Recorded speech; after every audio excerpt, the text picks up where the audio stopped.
Just 30 new cases of coronavirus reported today in Metro Nashville. This after seeing that number well more than 100. Tomorrow, Davidson County will move into a modified phase 2 reopening.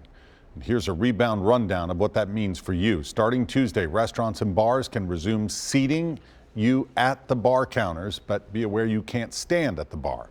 Those businesses can also expand limited service to outdoor and rooftop areas. Also beginning tomorrow, weddings and other similar ceremonies can operate at 1/3 capacity. That also goes for funerals. But as News Channel 5's Levi Ismail is finding out, most families have already adjusted.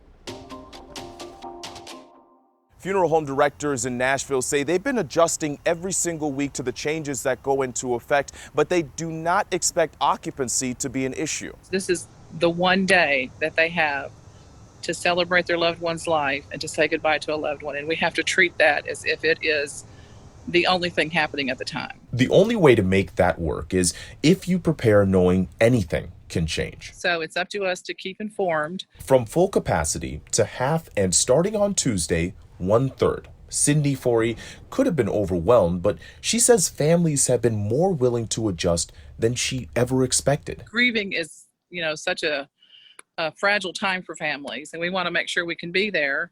And whenever we have to impose these restrictions, it does make it difficult. Rather than invite elderly guests or those with compromised immune systems, families are taking the precautions themselves.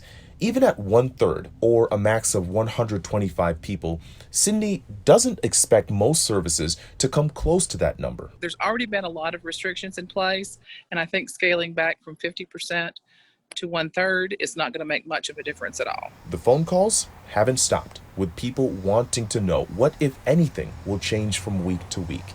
It's a delicate time, and Cindy understands it's a matter of urgency.